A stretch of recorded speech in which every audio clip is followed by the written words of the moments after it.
Jemaat dipersilahkan duduk, mari kita naikkan doa pengakuan dosa kita.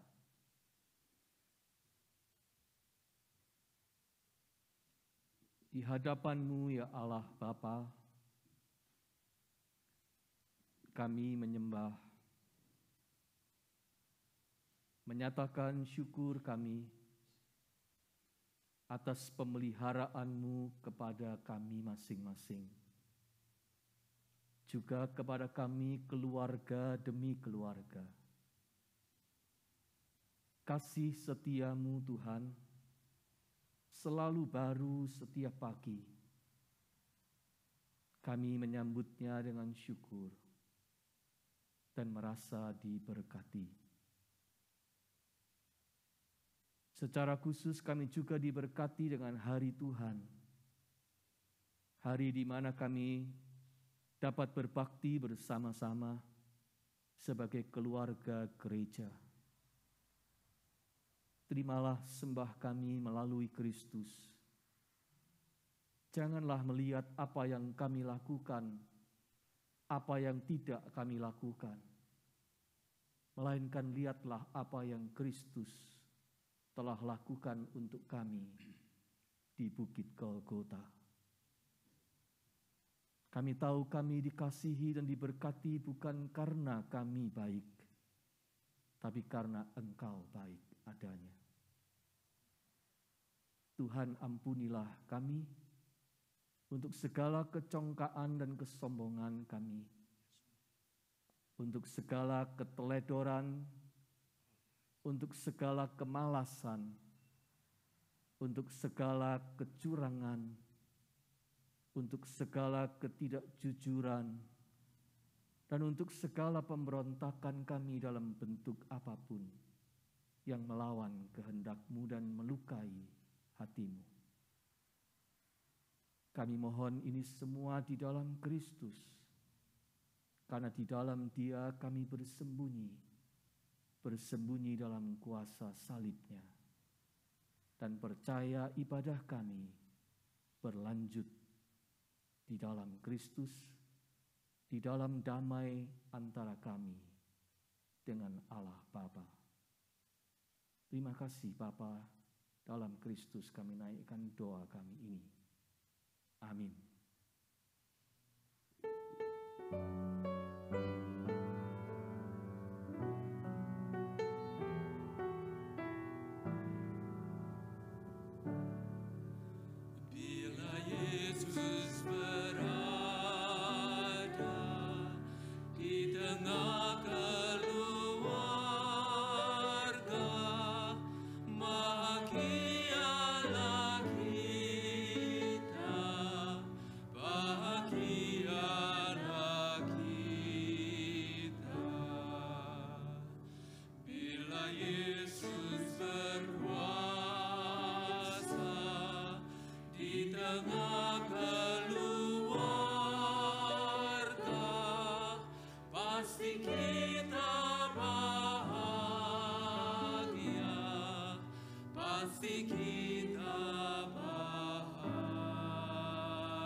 Memasuki pelayanan firman, saudara-saudara, mari kita memohon pertolongan Roh Kudus di dalam doa.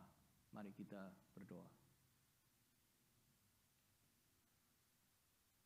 Ya Allah Roh Kudus, bertakhtalah dalam hati kami. Kuasailah hati dan pikiran kami. Kuasailah lidah dan bibir kami, ucapan dan perkataan kami. Kuasailah keheningan hati kami, supaya kami semua mendengar pesan yang datang dari surga melalui firman Sang Bapa. Biarlah ketika Alkitab dibaca, direnungkan dan diberitakan, Engkau Roh Kudus memeteraikannya dalam hati kami dalam-dalam.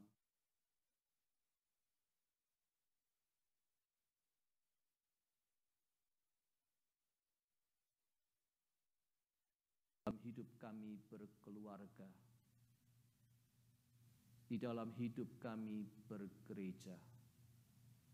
Kami naikkan doa kami ini dalam nama Tuhan Yesus, firman Allah yang sejati. Amin.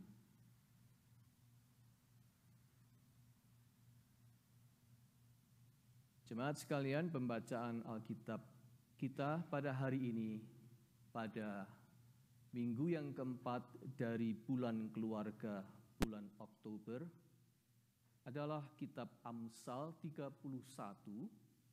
ayat 10 sampai 13, dan kita akan sambung dengan ayat 24 hingga 31. Saya undang jemaat untuk bangkit berdiri.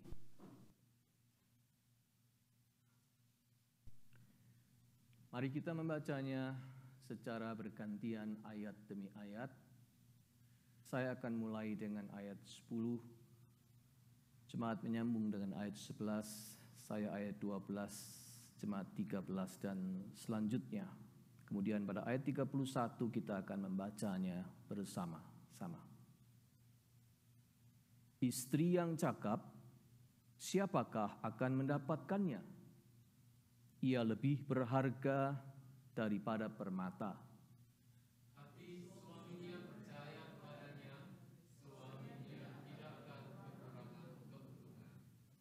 Ia berbuat baik kepada suaminya dan tidak berbuat jahat sepanjang umurnya. Ia mencari bulu domba dan merami, dan senang bekerja dengan tangannya. Ia membuat pakaian dari lenan dan menjualnya. Ia menyerahkan ikat pinggang kepada pedagang. Pakaiannya adalah kekuatan dan kemuliaan. Ia tertawa tentang hari depan. Ia membuka mulutnya dengan hikmat.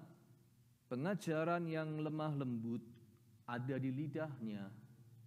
Ia mengawasi segala perbuatan rumah tangganya. Makanan kemalasan tidak dimakannya.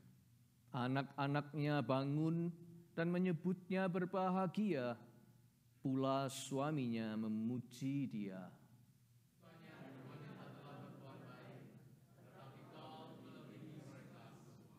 Kemolekan adalah bohong, dan kecantikan adalah sia-sia. Tetapi istri yang takut akan Tuhan dipuji-puji. Berilah kepadanya bagian dari hasil tangannya. Biarlah perbuatannya memuji dia di pintu-pintu gerbang. Demikianlah pembacaan Alkitab firman Allah. Berbahagialah kita yang mendengar firman Tuhan dan memeliharanya. Haleluya.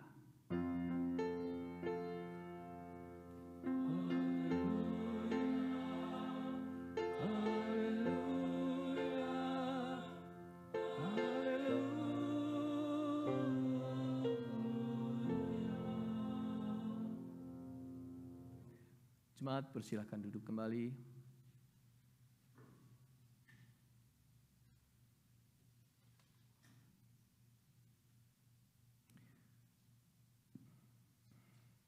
Saudara sekalian,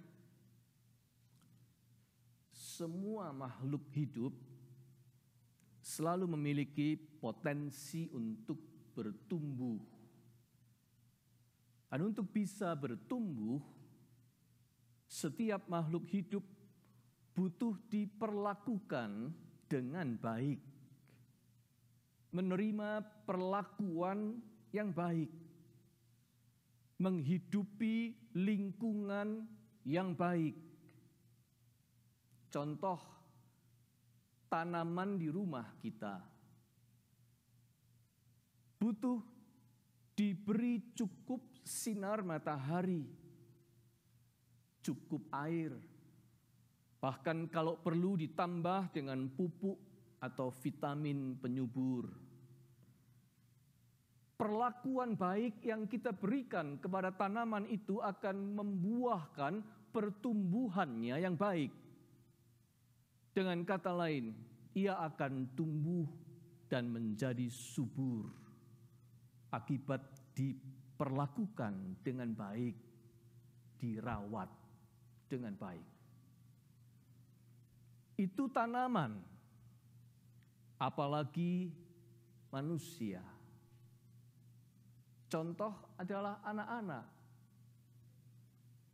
Untuk bisa bertumbuh dengan baik, anak-anak butuh diperlakukan dengan baik. Pada tahun 1954, seorang pendidik dan family counselor, Dorothy Lownalty, mempublikasikan tulisannya yang sangat menginspirasi dan menjadi referensi klasik sampai sekarang. Puisinya itu berjudul Children Learn What They Live. Children learn what they live. Bunyinya begini. If children live with criticism, they learn to condemn. If children live with hostility, they learn to fight. If children live with ridicule, they learn to be shy. If children live with shame, they learn to feel guilty. If children live with encouragement, they learn confidence.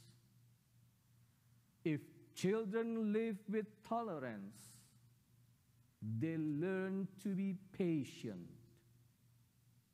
If children live with praise, they learn to appreciate. If children live with acceptance, they learn to love. If children live with approval, they learn to like themselves. If children live with honesty, they learn truthfulness. If children live with security, they learn to have faith in themselves and others.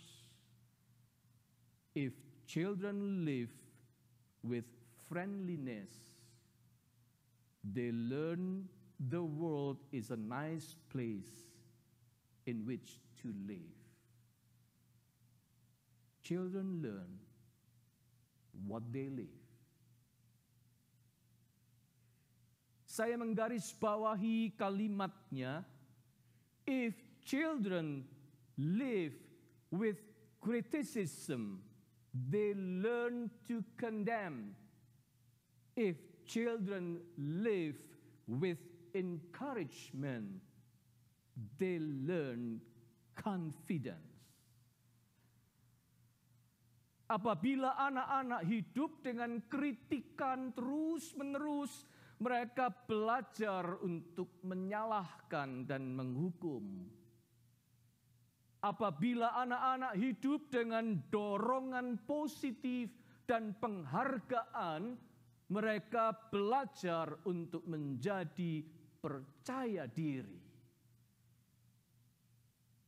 Ya, salah satu dari perlakuan baik yang dibutuhkan untuk anak-anak bertumbuh sehat adalah encouragement, dorongan positif, suntikan semangat, pujian yang membesarkan hati, penghargaan yang membangkitkan rasa percaya diri, encouragement. Apabila tanaman membutuhkan siraman air dan pancaran cahaya sang mentari, demikianlah jiwa manusia membutuhkan encouragement. Dan itu bukan hanya dibutuhkan oleh anak-anak, melainkan oleh setiap orang. Entah tua, muda, anak, maupun orang dewasa. Bahkan kaum usia lanjut, baik pria maupun wanita.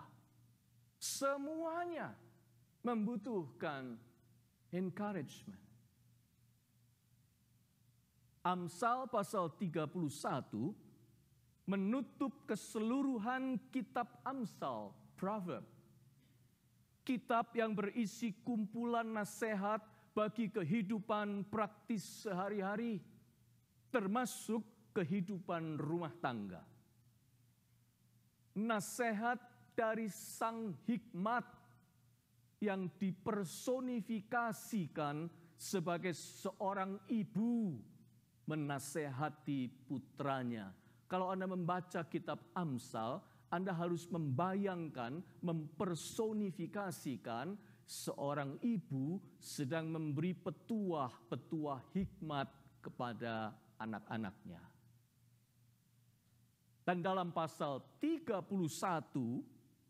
ibu ini adalah ibu suri yang menasehati putranya, yang adalah seorang raja, Lemuel namanya. Tidak jelas siapa Lemuel ini.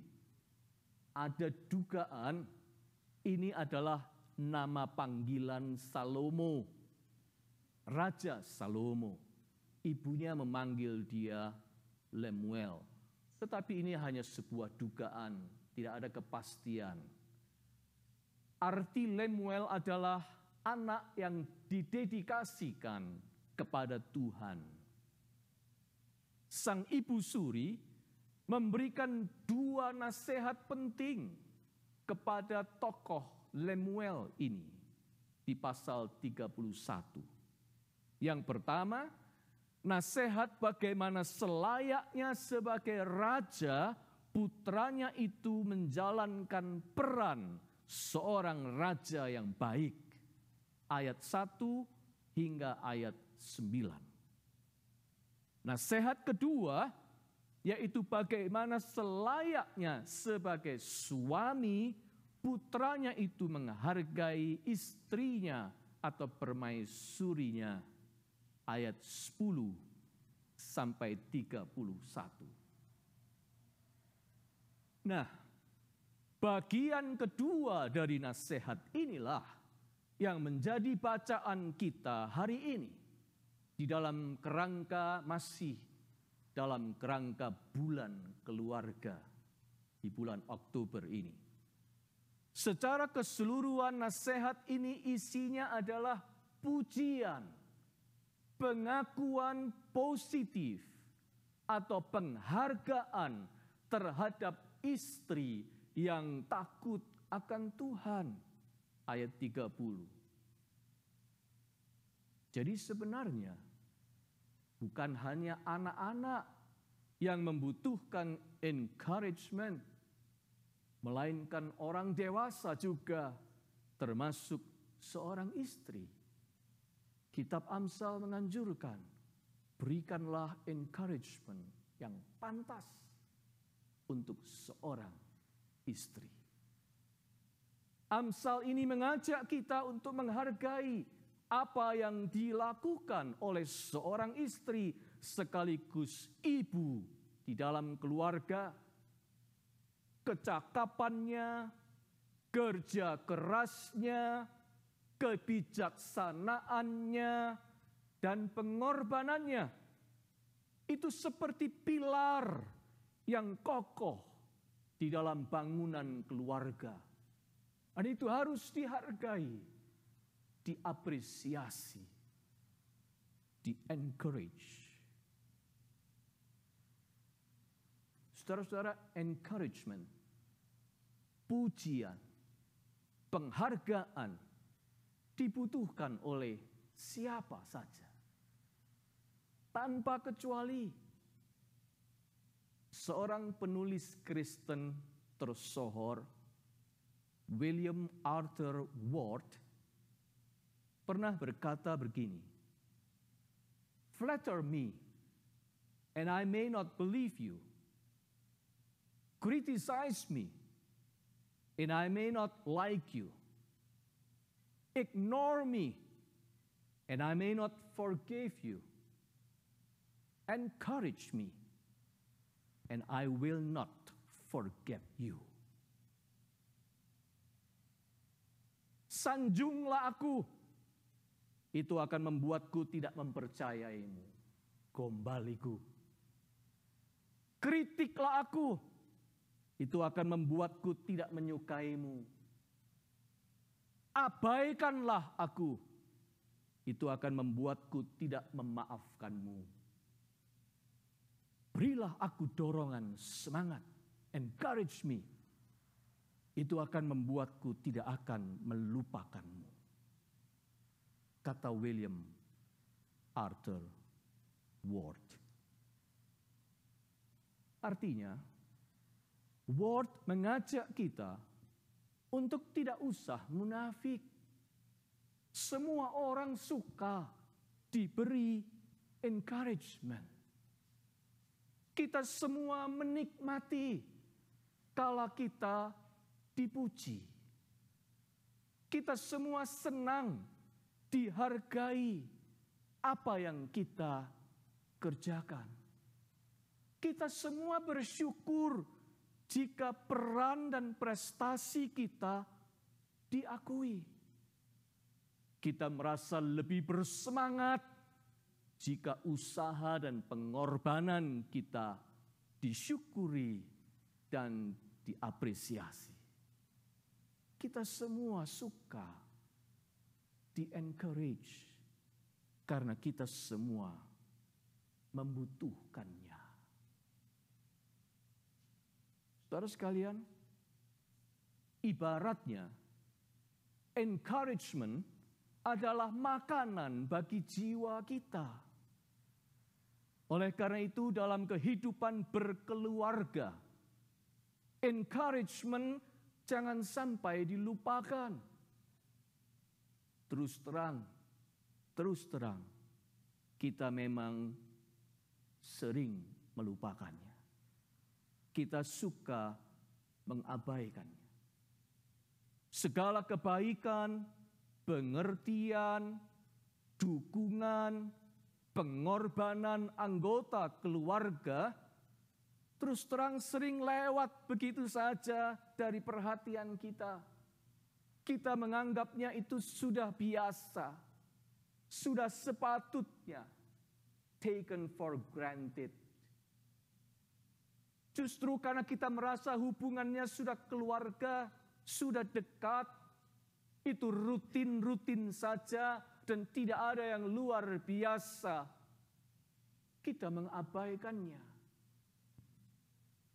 Tapi ingat, pada saat kita mengabaikannya, itu sama saja kita sedang membiarkan anggota keluarga kita itu lapar jiwanya, tidak diberi makan.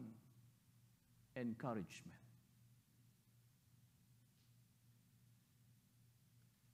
Ketika sudah waktunya pulang ke LA,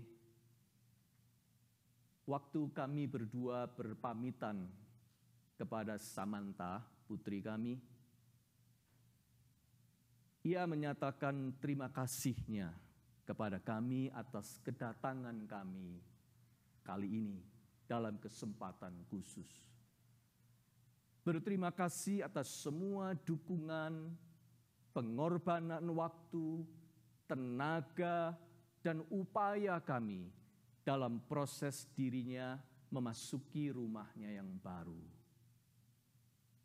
Lalu ia juga mengatakan kepada kami, betapa dirinya diberkati dan bersyukur memiliki kami sebagai orang tuanya. Mendengar ucapan itu dari bibir Samantha, itu sudah membuat kami puas, saudara-saudara. Jiwa kami serasa diguyur air segar. Walaupun badan letih, tapi jiwa rasanya segar. Diberi encouragement. Kami menerima makanan encouragement. Mengapa encouragement sungguh penting dan berharga dalam sebuah keluarga? Jawabannya karena dunia kita ini keras. Dunia pekerjaan, dunia persaingan bisnis, apapun bisnisnya, dunia politik, dunia masyarakat luas adalah dunia yang keras. Banyak tekanan di dalamnya. Banyak penghakiman kita terima. Banyak pengkhianatan terjadi. Banyak kesukaran menghadang. Banyak sikap tidak ramah ditampilkan. Banyak sikap tidak kenal ampun terjadi. Singkat kata, kita lebih banyak menerima kehadiran discouragement daripada encouragement. Dunia kita ini keras dan seringkali membuat kita discouraged. Nah, di tengah dunia yang keras seperti itu, orang membutuhkan pegangan. Orang membutuhkan tempat pengungsian, a place of refuge. Tempat pengungsian yang memberi kekuatan. Dan itulah family, keluarga. Keluarga itu a place of refuge. Tempat di mana jiwa kita seperti di-charge kembali. Supaya kembali mendapat kesegaran dan kekuatan. Seorang pelukis Amerika, namanya John Sargent. Dia berhasil melukis suatu saat sebuah karya fenomenal, yaitu lukisan seikat bunga mawar yang sangat indah, sangat hidup, dan sangat dipuji oleh banyak kritikus. Lukisan itu berukuran kecil saja, tetapi sungguh mendekati perfection, kesempurnaan. Meskipun banyak penawaran tinggi harga untuk menjual lukisan itu, Sargent tidak berniat menjualnya. Mengapa? Sebab seniman itu menganggapnya sebagai karya terbaiknya. Dan dia amat bangga pada lukisannya itu. Dan setiap kali dia merasa discouraged dan mulai meragukan kemampuannya sebagai seorang pelukis, Sargent memandang kepada lukisan itu, bunga mawar itu, dan mengingatkan dirinya sendiri, aku yang melukis karya yang amat indah ini. Dia remind himself bahwa lukisan bagus itu hasil karyanya. Maka serentak rasa percaya dirinya, semangatnya, sekaligus kemampuannya seperti kembali pada dia. Itulah lukisan mawar John Sargent. Encouragement dalam keluarga, pujian dan penghargaan oleh anggota keluarga sendiri, itu ibarat lukisan mawar John Sargent untuk kita. Mengingatkan kita bahwa kita ini berharga. di luar sana mungkin ada begitu banyak hal yang membuat kita discourage. Tapi ketika kita kembali ke rumah, ke tempat pengungsian kita, dan menemukan encouragement, kita akan dikuatkan kembali bahwa kita ini berharga. Itu akan membangun rasa percaya diri di dalam diri kita. Kalau di dalam hidup ini Anda banyak menemui kesalahmengertian, Anda menjumpai penghakiman yang sepihak, Anda menjumpai unfairness, Anda menjumpai betrayals, Anda menjumpai bahwa karya dan prestasi Anda diremehkan, atau Anda menjumpai bahwa kebaikan Anda diragukan, atau maksud baik Anda dipertanyakan. Pokoknya apa saja yang menyebabkan kita menjadi discouraged, maka support yang tulus, rasa terima kasih dan apresiasi di dalam rumah atau keluarga atau inner circle kita sendiri, itu seperti sarjan yang sedang memandang lukisan mawarnya. Kita di-remind bahwa kita ini berharga. Kita di-encourage. Itu seperti orang menemukan oasis, sumber air di tengah padang pasir yang gersang. Itu recharging our souls. Itu membuat kita bertahan di tengah dunia yang keras ini. Itu membuat kita kuat atau hidup kembali. Itulah sebabnya penyair ternama Maya Angelou berkata begini, I sustain myself with the love of family. I sustain myself with the love of family. Saya merawat diri sendiri dengan kasih sayang dari keluarga. Saudara sekalian, itulah pentingnya encouragement di dalam keluarga. Sebaliknya, bayangkanlah apabila di dalam keluarga sendiri pun kita tidak menemukan encouragement. Bayangkan, jikalau di dalam rumah tangga sendiri kita tidak menemukan ada ucapan atau ungkapan terima kasih. Tidak ada dorongan semangat, tidak ada pengakuan, tidak ada pujian, tidak ada kebanggaan, tidak ada penghargaan. Semua dianggap sepi, sudah biasa dan dipandang remeh dan diabaikan. Maka jiwa yang kering tetap gersang, tetap letih, dan tetap lesu. Itu jikalau di dalam keluarga tidak ada encouragement.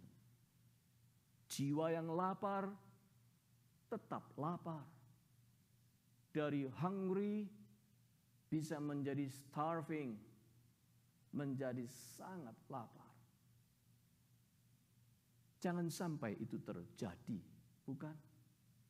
Atau jika itu sudah terjadi, jangan sampai dibiarkan terus terjadi.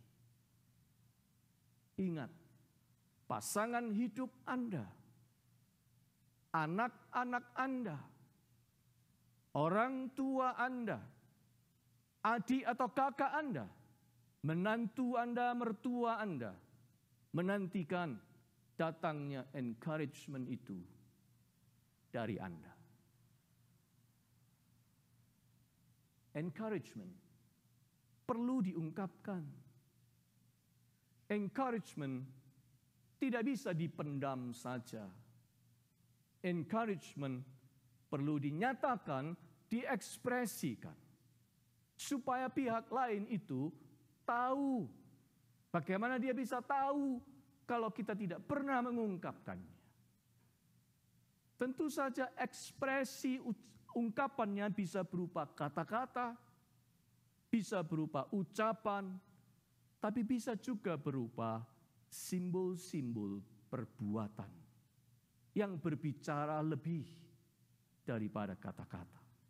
Yang penting ada ekspresinya. Salah satu penghargaan yang menurut saya istri saya berikan kepada saya adalah bahwa dia masih menyimpan hadiah yang saya berikan pada waktu kami masih pacaran dulu. Yaitu sebuah kotak perhiasan kecil berbentuk hati yang kalau dibuka berbunyi melodi sebuah lagu. Deng deng deng deng deng deng deng deng deng deng deng deng deng deng deng deng. So sweet.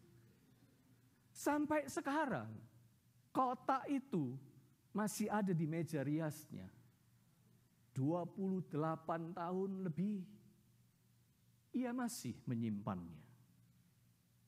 Cuma kotak itu sekarang kalau dibuka bunyinya teng, tong, teng, tong, teng, plek. Berhenti sudah. Suaranya sudah habis. Tetapi kotak itu masih ada sebagai sebuah tanda bahwa pemberian itu dihargainya. Dan benda itu selalu mengingatkan kami bahwa penghargaan tidak pernah usang dimakan waktu. Hanya kami harus merawatnya. Penghargaan dalam keluarga harus ada dan harus dirawat melewati pasang surut kehidupan keluarga. Encouragement itu makanan jiwa yang tidak bisa tidak ada di dalam keluarga. Keluarga harus menjadi tempat kita menemukan encouragement. Itulah maksud dari firman Tuhan di Amsal 31 ini. Siapa saja, bukan hanya istri, memang istri yang menjadi tokoh dalam Amsal 31. Tetapi sebenarnya siapa saja yang telah ikut mendoakan, ikut mengasuh, ikut mendidik, ikut berjuang, ikut bekerja keras, ikut memberikan dukungan, ikut menyediakan keperluan ini dan itu, ikut mensustain berlangsungnya hidup rumah tangga atau keluarga, siapa saja itu patut mendapatkan pengakuan dan penghargaan dan pujian, bahkan yang bersifat publicly kalau perlu. Berilah kepadanya bagian dari hasil tangannya, biarlah perbuatannya memuji dia di pintu-pintu gerbang. Biarlah publicly orang lain tahu bahwa keluargaku memuji dan menghargai aku. Menarik. Kitab Amsal mengajar kepada kita sesuatu yang kalau diterapkan zaman sekarang, bolehlah melalui pergaulan yang wajar di media sosial. Publicly kita mengapresiasi orang-orang terdekat yang kita cintai di Facebook misalnya. Why not? Itu tempat yang wajar untuk publicly kita meng-appreciate orang-orang yang terdekat dengan hidup kita. Supaya publicly orang tahu bahwa kita menghargai apa yang mereka lakukan di dalam hidup kita. Sederet pujian dari pasal ayat 10 sampai 31, cukup panjang itu. Sederet pujian untuk istri di Amsal 31 ayat 10 sampai 31 ini seakan-akan memberitahu kita bahwa kalau ada niat, kita tidak akan kekurangan bahan untuk memuji. Kalau ada niat, kita tidak akan kurang alasan untuk mengapresiasi anggota keluarga kita sendiri. Firman Tuhan itu sama sekali tidak pelit di dalam memberikan pujian. Ayat 10 sampai 31, pujian terus, apresiasi, sama sekali enggak pelit. Tidak seperti orang Indonesia yang pelit kalau soal memuji dan menghargai, bukan? Tapi sebaliknya royal obral kalau mencela, kalau mengkritisi, dan kalau menghakimi. Memuji dan menghargai kalau tulus dan niat pasti menemukan topiknya atau materinya.